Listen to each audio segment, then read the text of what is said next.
To ložisko je tam vole, úplně v hajzlu.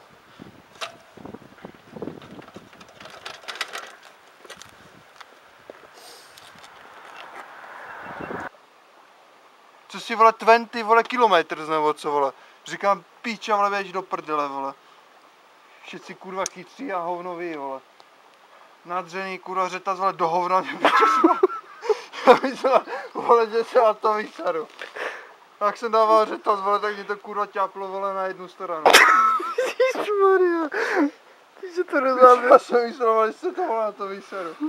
A začal nadávat vole jaká sněmka se na mě díval jak na piču říkám vejde. Vole, já dvakrát jednou z kopce a potom na rovince tam bylo piča hovno, vole, rozjeté a přímo do toho. Že musíme pořád tady na z kopce, musíme do toho Ramsau. Víceméně pořád z kopce, protože toto jsem si tu hospodu aj vyfotil, že už tam na nás čeká. Ale blízko to jako rozhodně není prostě. Furt tady má, pak furt z kopce, úplně dole, kurva do dědiny. A tam někde by to mělo být, no, někde v půlce, dokonce už nám zajišťuje ubytování, ale tam v nějakém hotelu nebo co, nějaký menší hotýlek. Řekli mě všecko, do 10 mají otevřené. Ty vole, jsme tam dvakrát malé jsme tletli krávu, jedenkrát traktor. Ochu, ta ženská řídila jak dravec. Tam taková ulica, jo, ochu, taková silnica, taková kráva, teď uprostřed most, to tam rozumíš, tak řízla, jenom se zaprášilo. To je neuvěřitelné, jak to mám. Jo. Sem musíme trefit prostě furt rovno a víceméně první odbočka, která bude, tak doprava. Takže ne první doleva a pak doprava, ale první doprava a potom doleva. Až tam sjedem, tak někde zhruba uprostřed je tady toto.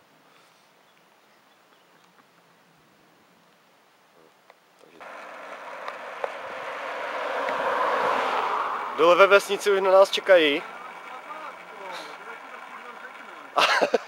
Ale, však já nešlapu, mě to jede samo, to tobě brzdí to ložisko rozsypané.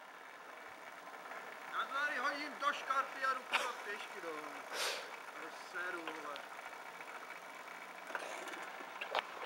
Takže tak to vypadá tady v Německu, no. Krásná příroda, ale z garby vynechávají. Co vynechávají? Jeden nejede a druhý má rozsypané ložiska. A před náma jsou 2 kilometry šlapání, tyjo. Ještě, že je to relativně z kopce. Co jsme to dopracovali? Touláme se někde po Berchtesgadenských Alpách, tyjo. Ani jedna babeta není funkční. To tam pošli a bude klid. Aspoň nebudeme muset nic řešit. Já bych musel být prostý. Nic se neptej. Já jsem sežral, vole, tekuté topité. Já to nevím, vole, ani kurva. Ty černé ruce. Zadní brzda, jo? Vaj. Někde důle.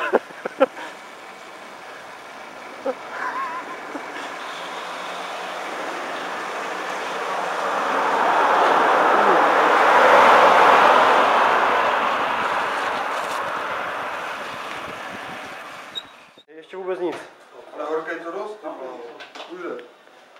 No, tak jsme tady. Jelikož dnes byl černý den, tak jsme si museli dát černé pivo. Místní Berchtesgaden černý.